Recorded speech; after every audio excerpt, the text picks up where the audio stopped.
pagi.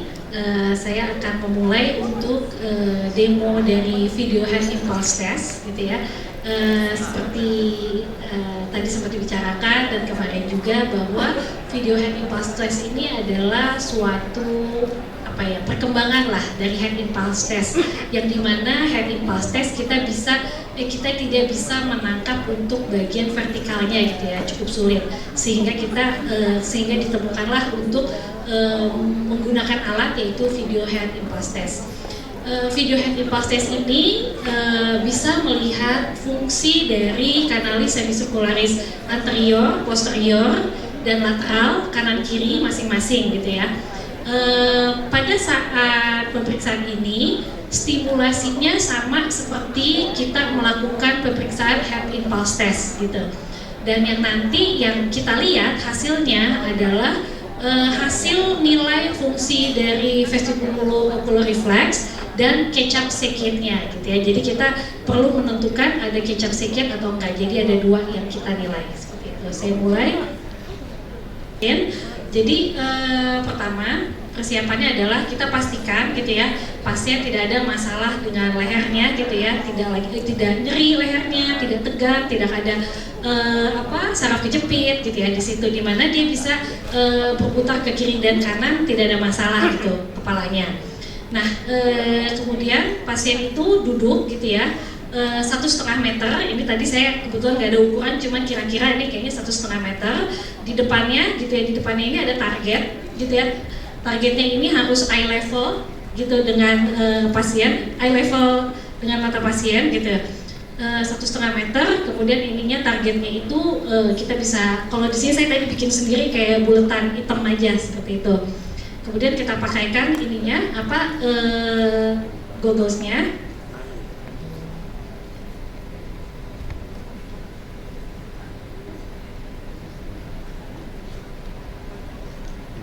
Oke, biasanya sebelumnya saya instruksi dulu, gitu ya.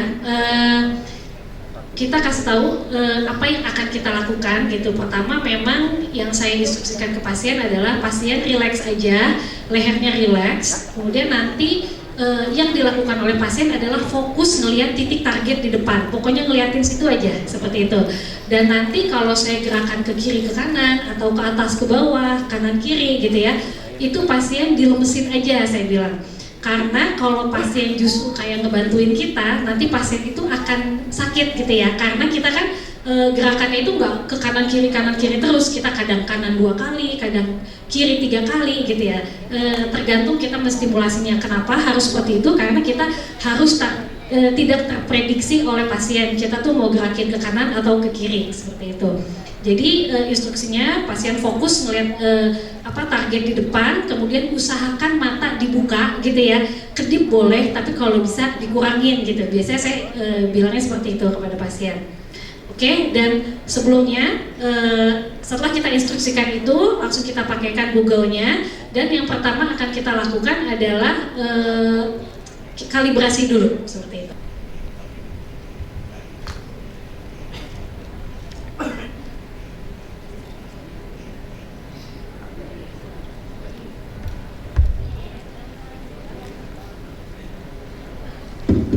Nah, jadi tadi pada saat saya pakaikan, pasien kalau bisa pakai sendiri biar enak ya Google-nya.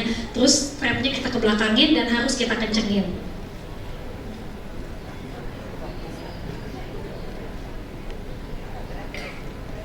Dan kadang-kadang kalau memang mata pasien kecil, kita usahain agak dilebarin, gitu ya, agak kita tarik gitu kelopak matanya ke atas.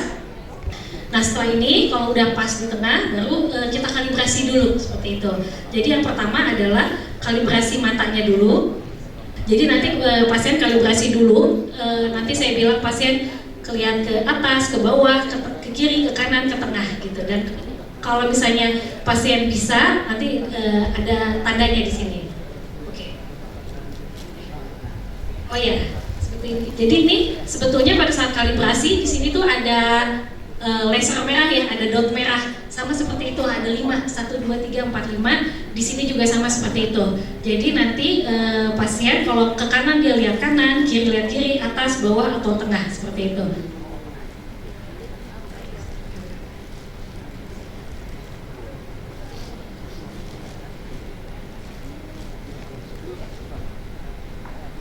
Oke, kita mulai. Tengah,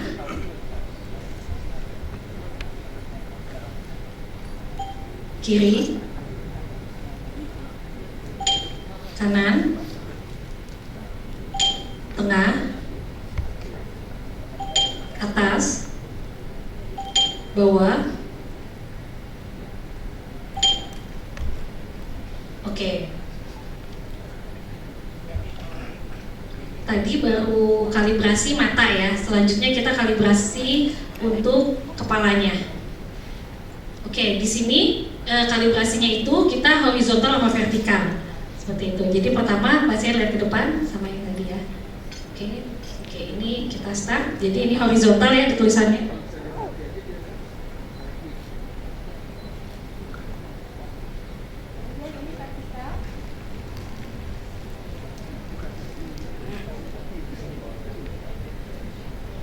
Nah, jadi ini hasilnya seperti ini ya. Jadi tadi kita sudah kalibrasi baik itu horizontal dan vertikal aksis. Oke, kemudian kita kemudian kita mulai di lateral dulu ya. Jadi lateral itu kan kita ke kiri dan ke kanan ya untuk menstimulasinya.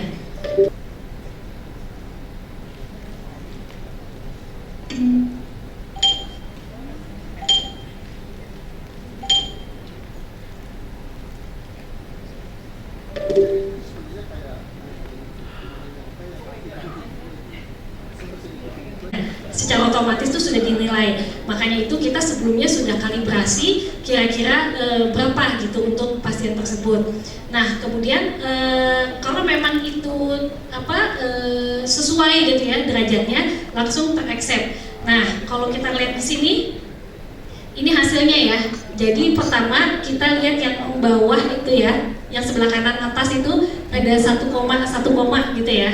Memang nilai normalnya itu adalah 0,8 sampai dengan 1 gitu, seperti itu. Nah selain itu kita lihat hasil kecap seketnya. Oke, dan juga kalau misalnya tadi kita lihat ini ya, yang ke bawah gitu ya, ini ada head velocity gitu ya.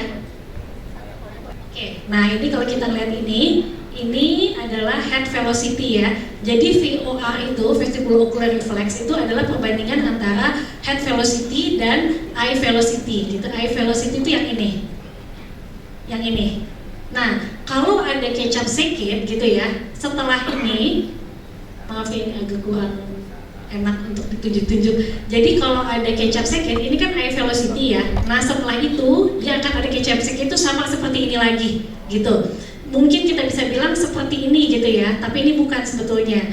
Jadi kita sebetulnya menilai catch up second pun ada caranya. Jadi kita melihat bagaimana amplitudonya gitu ya, kemudian milisecondnya kapan timbulnya, seperti itu. Dan ini adalah itu adalah catch up second, dan ini adalah untuk nilai dari VOR. Di sini kan ada nilainya ya 1,1 gitu. Nah, kalau itu ada penurunan gitu, nah penurunannya itu di bawah 0,8 seperti itu. Oke, saya lanjut ke yang tadi lateral ya. Oke, yang ini kan LARP ya. Ini adalah LARP. Ini adalah left anterior, right posterior gitu. Jadi anterior kiri dan posterior kanan gitu yang kita cek. Nah, ini cara ceknya itu gimana? Memang sebetulnya kalau kita bidangnya gitu ya, sisinya anterior kanan itu kan sebenarnya begini ya. Ya, kalau kemudian posterior kanan itu kan sebenarnya seperti ini. Nah, tapi kalau untuk pengecekan vision ini sebetulnya bisa dua cara. Bisa seperti itu gitu ya, atau kepalanya justru saya kebalikan gitu ya. Kemudian baru saya anterior dan posteriornya gitu, seperti itu. Saya akan coba dengan yang metode yang kedua gitu ya. Nah, ini kan LA ini left anterior, RP ini right posterior. Jadi left anterior, right posterior sekarang yang akan saya stimulasi. Jadi memang ini sebetulnya kelebihannya ya daripada yang bedside. Kalau kita bedside gitu, head impulse test yang tanpa alat, ini sulit untuk dilakukan gitu.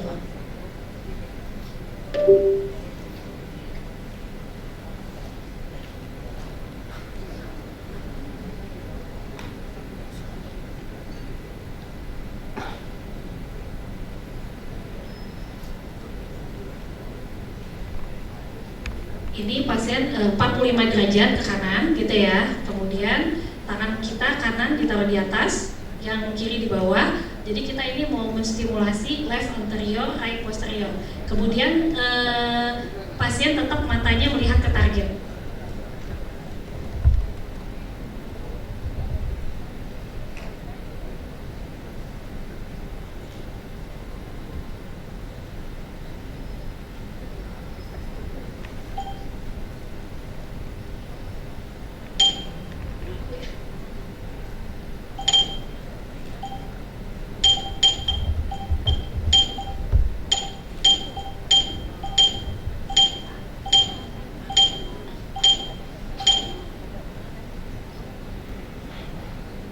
Oke, itu tadi yang left anterior, right posterior, itu intinya adalah waktu zaman dulu kan harus 20 kali ya, tapi sekarang katanya bisa 3-5 kali aja udah cukup, yang penting sesuai dan bagus, stimulasinya sesuai gitu.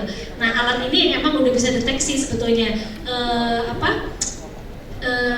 plane-nya udah benar belum, sisinya udah benar belum yang kita stimulasi gitu. Nah, ini udah 7 kali ya, ini udah dapat ya left anterior, right posteriornya. Nah, oke.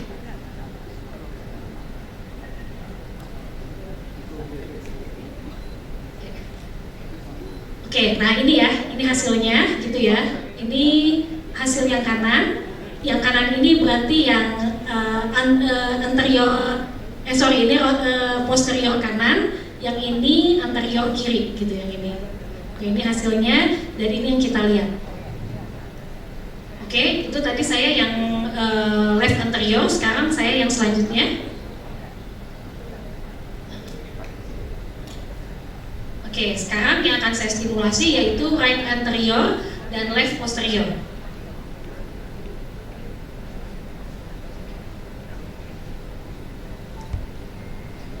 Oke, kalau tadi kan kita ke kanan, sekarang ini ke kiri 45 derajat. Kemudian pasien tetap melihat ke target gitu ya.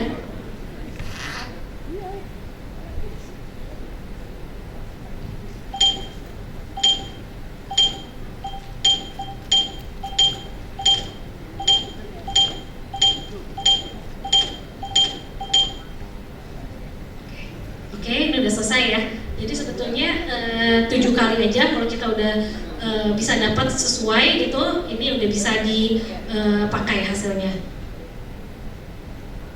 Ya, apa-apa. Oke. Ya, hasilnya seperti ini ya. Jadi kita udah dapat VOR-nya gitu ya. Ini yang kanan nih. Yang kanan 1,1, yang kirinya 0,8. Masih nggak apa-apa. Kecuali ini di bawah 0,8. Seperti itu. Mungkin itu ya kurang lebih step-stepnya untuk melakukan video hand pulse test seperti itu. Jadi intinya adalah stimulasinya sama dengan pemeriksaan kita bedside gitu. Cuman bedanya ini ada kamera gitu yang menangkap catch up second-nya. Karena kita kalau nggak pakai karena kalau kita dengan mata kita aja gitu, catch up second yang kita bisa lihat kan yang overt aja ya, yang terjadi setelah pergerakan gitu. Karena kan kan ada dua ya, catch up second, overt sama covert. Kalau yang overt second itu pada saat kita gerakin, kemudian baru ada gitu ya. Tapi kalau covert itu pada saat kita ngegerakin dia udah ada sebetulnya. Nah itu yang nggak kelihatan kalau nggak pakai alat. Tes, oke. Kita lanjutin dengan OAE. Dimana untuk OAE ini mungkin teman sejawat sudah sangat familiar gitu ya dengan OAE pemeriksaannya. Yang pasti mungkin saya akan sampaikan mengenai persiapannya gitu ya. Mungkin pertama adalah persiapan ruangan gitu ya, dimana memang diharapkan untuk ruangan itu noise-nya yang kalau bisa tidak ada noise gitu, yang sangat rendah gitu ya, situasinya sepi. Kemudian persiapan pasien gitu, dimana pasien juga nanti harus tenang gitu selama pemeriksaan, jangan ngomong gitu ya, dan juga kalau bayi gitu ya, jangan sampai dia. Oke dok, jadi ceritanya kita udah otoskop, oke ya dok hasilnya ceritanya, mudah-mudahan benar oke. Oke, kemudian ini apa dipilihkan probnya yang kira-kira probnya sesuai dengan liangnya.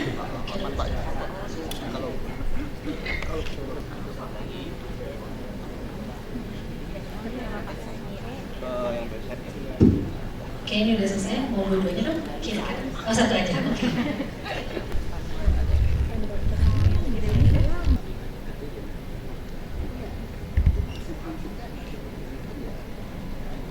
Mungkin kalau ada alat yang lain kita mungkin kita bisa melihat dari hasil apa itu kalau misalnya sebenarnya ini misalnya river tapi sebenarnya bisa jadi dia tuh pas tapi mungkin kayak faktor-faktor lain bikin dia river itu gitu mungkin dok. Nah ini mungkin bisa dokter Faisa mau jawab dok. Maaf sambil duduk, mungkin ini kalau nggak salah pertanyaan waktu Zoom kemarin ya, saya belum ingat pertanyaannya. Kalau SN-nya itu 6, signal to noise ratio-nya 6, tapi kenapa jawabannya river? Sekarang sebetulnya yang menentukan SN6 itu kita. Jadi kalau kita mau melakukan ini terutama untuk screening ya, bukan dengan diagnostik. Kalau kita sudah menentukan SN6, kita tuh bisa baca dari hasil yang di kanan atas. Di situ sebetulnya seberapa dari masing-masing frekuensi itu menunjukkan angka berapa. Apabila di situ memang rata-rata itu memenuhi SNR itu signal to noise ratio. Jadi intinya tes OA itu kita menangkap signal ya di atas noise, background noise, karena itu pemeriksaan OA itu mutlak harus sepi, nggak boleh ada suara-suara lain asing kalau dimatikan ya. Jadi betul-betul sepi. Karena apa? Karena waktu dimasukkan stimulusnya akustik kan, background noise itu juga akustik, dan itu yang sering membuat hasil emisinya tidak ketangkep dengan baik. Jadi kalau dari ini saya nggak bisa nunjukin bahwa di situ memang angkanya semua di atas 6, ternyata river alat yang masalah. Tapi kalau dari masing-masing SNR ternyata masih di bawah 6, berarti memang river. Nah, masalahnya adalah kalau mau menentukan SNR 3 atau 6 untuk screening, kita harus tahu background noise-nya seberapa. Kalau nggak bisa sepi banget, kita jangan pakai 6, pakai 3. Ya karena background noise mengganggu. Jadi karena itu kemarin saya sudah share dalam program screening kita yang menentukan mau SNR 3 kah atau mau 6. Jadi mudah-mudahan kejawab yang kemarin SN-nya 6 tapi kenapa hasilnya river. Yang harus dilihat adalah background noise-nya. Di situ biasanya kita tulis ya noise-nya itu berapa. Karena itu yang paling kita bisa lihat hasil yang hijau itu sebetulnya signalnya, yang abu-abu itu noise. Jadi kalau yang hijau itu masuk di abu-abu berarti SNR-nya di bawah yang kita udah tentukan, dan itu akan river di area itu. Karena itu kita yang kita kenal sebagai audiogram, jadi seperti gambaran audiometri untuk noise industri ini saya lupa, nanti bisa saya carikan. Persis di 2000 dia juga masuk di abu-abu, dan dari hasil audiogramnya juga ada notes di situ. Jadi ini kurang lebih gambarannya bisa memberikan gambaran seperti halnya audiogram. Mudah-mudahan yang pertanyaan kemarin terjawab. Terima kasih.